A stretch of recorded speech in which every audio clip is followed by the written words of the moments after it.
On me parle de Pablo Servigne et de son bouquin sur l'effondrement. Je crois que c'est pas une révélation pour le monde, en tout cas c'est un début de révélation pour moi. Donc j'arrête de manger de la viande, c'est radical. Et j'ai plus envie de faire de l'offshore pétrolier, j'ai plus envie de... d'un seul coup c'est le mal absolu. Et on me dit, oui mais si t'arrêtes, quelqu'un d'autre le fera à ta place. Oui mais c'est pas grave, ça sera plus moi.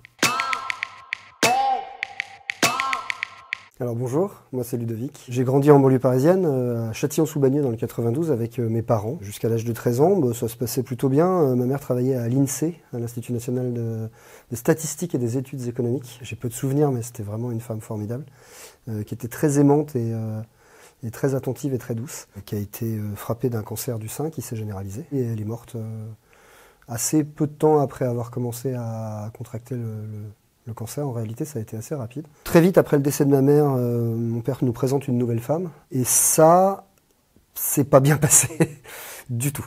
Il paraît, ou on me dit que je suis un grand garçon maintenant et que je vais gêner ce jeune couple. Et donc du coup, je décide d'en prendre acte et de partir. De façon un peu improbable, à pied.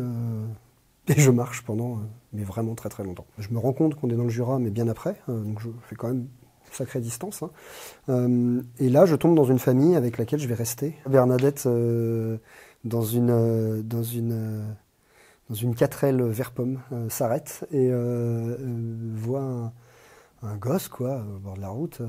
Elle m'amène chez elle. Et, elle finit par obtenir le droit de me garder, quoi, mais sans m'adopter. Du coup, je suis inscrit au lycée d'à côté. Quand j'arrive là-bas, dans cet endroit, donc c'est une ferme équestre, c'est radicalement différent de toute la vie que j'ai connue, de toute mon enfance.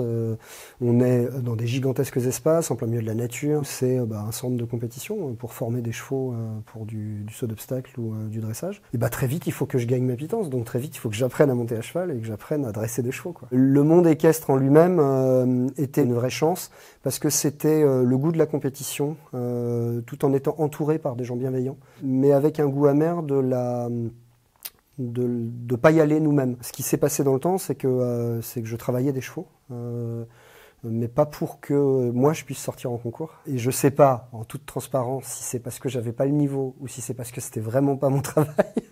Mais du coup, j'ai aussi développé une sorte de goût de la frustration, parce que moi j'avais envie d'aller ressembler aux grands cavaliers qui me passionnaient. Qui étaient mes héros et mes idoles, en fait, qui étaient devenus mes héros et mes idoles. Et je pouvais pas y aller. Et il y avait cette espèce de frustration qui a été fabriquée. Et en fait, je réalise à ce moment-là que je vais pas faire ça toute ma vie, que je vais pas continuer à monter 4, 5, 6, 8 chevaux par jour. Je me dis, dans 10 ans, est-ce que tu as envie de faire ça tous les jours ? Tous les jours, tous les jours ? Et la réponse, c'était non. J'avais envie de briller, et ouais, c'est ça, j'avais envie de paillettes, de pouvoir moi aussi claquer de l'argent à m'acheter des fringues de marque, une vie de soirée où on te reconnaissait et on te connaissait quand tu allais quelque part. Et effectivement, mon sac à dos m'emmène à venir, à retourner en région parisienne pour essayer d'embrasser une vie finalement l'opposé de la belle adolescence que j'avais eue, de sortir des bottes, de la boue et des chevaux. J'avais envie de petits mocassins, de jolis petits vestons et de restaurants 3 étoiles. Et donc je ne sais pas pourquoi j'identifie le monde de la publicité, tout à fait à tort d'ailleurs, comme un monde dans lequel ça va être facile d'aller faire illusion et de jouer les caméléons. Et j'identifie 2-3 agences parisiennes dans lesquelles j'ai envie d'aller briller, puisque c'était ça l'idée. Je fais un CV bidon, quoi.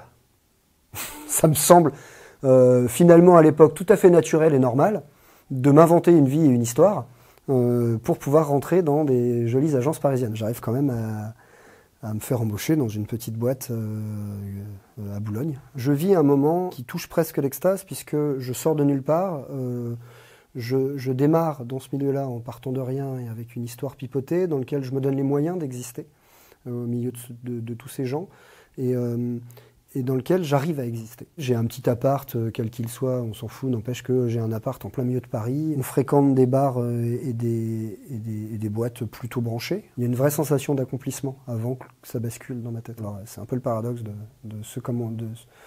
de comment j'y suis arrivé, mais c'est très très faux. En tout cas, à l'époque, dans le milieu dans lequel je suis et les agences que je fréquente, tout est très faux. Et en fait, c'est moi le premier qui suis faux, plus que le monde dans lequel je suis. Moi, je suis en train de fabriquer une illusion aux yeux des gens qui marche, mais les gens avec moi, eux, sont vraiment imprégnés de ce truc-là. Les personnes qui m'entourent eux croient vraiment en le design, croient vraiment en le monde de la publicité et de ce que ça peut influencer. Moi, je ne suis pas là-dedans.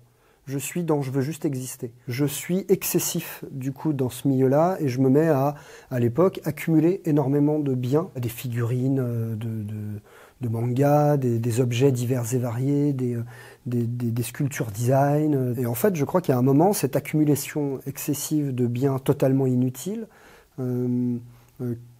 me donne une espèce d'angoisse incroyable. C'est comme ça en fait que je pars encore une fois de façon radicale. Je prends quelques affaires dans un sac et je décide de façon excessive ou volontaire, les deux à la fois, d'abandonner tout ça. Je pars de Paris et je me retrouve par hasard ou pas tout à fait au Havre. En déambulant, j'arrive à l'endroit où il y a le chantier naval. Et puis je pose des questions, je demande autour de moi. Dans l'absolu, je ne sais rien faire de mes 10 doigts, mais en même temps, ce dont il y a besoin à ce moment-là sur place, c'est des gens pour gratter les coques de bateau et refaire de la peinture sur les coques de bateau. Je ne sais pas pourquoi, je fais ça, quoi. Ça me fait du bien, ça me vide le cerveau, je fais un truc de mon corps et de mes mains. J'essaye d'être pragmatique et je me dis, ok, ce que je vais faire, c'est que je vais me former. Je passe un concours pour intégrer l'école de la marine marchande du Havre. Et là, les gens qui m'embauchent, les premières personnes qui veulent bien de toi, quand tu débarques de nulle part, c'est des gens à la pêche. Et là, je découvre aussi un autre truc, un truc qui me fait du bien et qui me prend vraiment aux tripes. C'est un espèce d'élan de solidarité réel et de rapport à l'autre d'une authenticité incroyable. Quand on se retrouve pour la première fois de sa vie à 360 degrés autour de nous, où il n'y a rien, et que la seule chose qu'il y a, c'est des gars qui vous empêchent de sauter par-dessus bord parce que j'avais un mal de mer incroyable et que j'avais juste envie que ça s'arrête, donc on est prêt à sauter par-dessus bord. La sensation est quand même tout à fait particulière. Et du coup, je vais chercher plus loin. Qu'est-ce que je peux faire avec ça? Et qu'est-ce que je peux faire avec mes diplômes mécaniciens? Et je tombe sur l'offshore pétrolier, c'est tout ce qui est le milieu de travail en pleine mer. Aujourd'hui, les plateformes pétrolières, mais aussi les poses d'éoliennes en haute mer, c'est du travail en offshore. Il y a une petite boîte qui m'offre un poste vraiment improbable, à mon âge d'ailleurs, de superintendant, qui est un peu le directeur technique. Il faut vraiment comprendre que dans l'offshore, on vit dans un milieu qui est extrêmement stimulant. On travaille avec des gens qui sont incroyables, qui sont les meilleurs cerveaux du monde. On est très bien payé. On voyage beaucoup.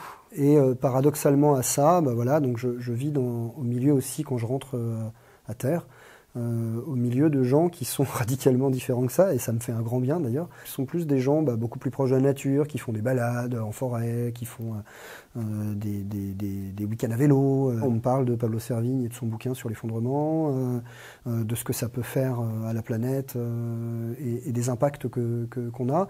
Je crois que c'est pas une révélation pour le monde, en tout cas c'est un début de révélation pour moi. Tout ça, à me dire... Effectivement, il faut qu'on change des choses. Alors, je fais plein de trucs excessifs, donc j'arrête de manger de la viande, c'est radical. Je mange plus de viande du tout. Je ne mange même pas un peu de viande de bonne qualité, c'est juste j'arrête de manger de la viande. Et j'ai plus envie de faire de l'offshore pétrolier. J'ai plus envie d'un seul coup, c'est le mal absolu. Mais du coup, c'est très dur, pour moi, parce que j'ai changé tellement de fois de choses dans ma vie qu'à un moment, j'étais aussi épuisé de savoir ce que j'allais faire. Et là, j'avais trouvé un milieu dans lequel j'avais ma place, j'avais une reconnaissance réelle de par mon travail et de par un peu plus de 10 ans de travail là-dedans. Il faut 4 ans pour que cette dissonance cognitive de nouveau qui commence à me réhabiter soit suffisamment grande et suffisamment grosse au fond de mes tripes pour que j'ose arrêter. J'ai choisi que c'était plus moi. D'ailleurs, c'est un discours qu'on me sort et on me dit oui, mais si t'arrêtes, quelqu'un d'autre le fera à ta place.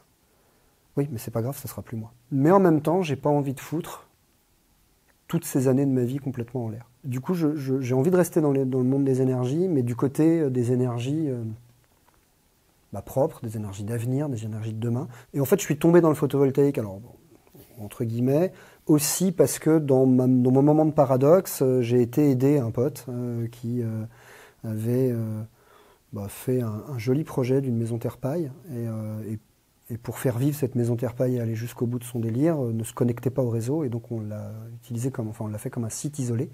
Et ce qu'il y avait de plus simple à faire, c'était de l'électrifier par du photovoltaïque. On l'a fait. Il y a beaucoup de gens qui sont venus nous voir. Ah, comment vous avez fait? C'est génial. Comment ça marche? Est-ce qu'on peut le faire?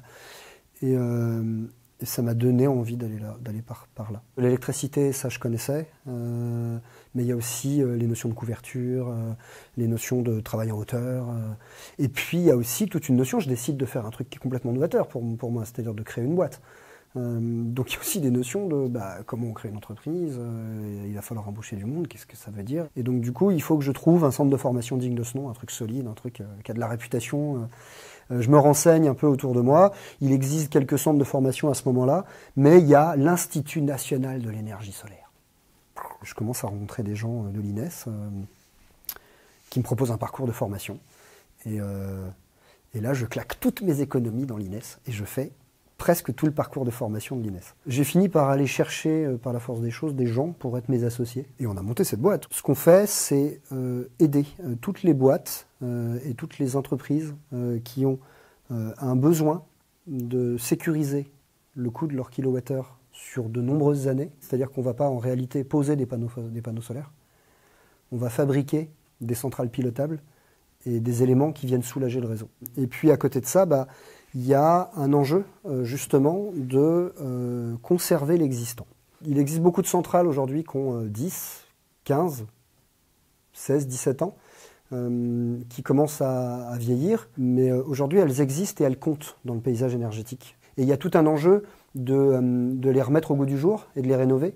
Et en fait, aujourd'hui, c'est une des grosses spécificités de Sunstys, c'est effectivement l'audit et la rénovation de centrales existantes. Ça coche clairement toutes les cases aujourd'hui, d'être entrepreneur dans les énergies renouvelables, aligné avec mes convictions et entouré par des gens qui sont dans les mêmes convictions que moi.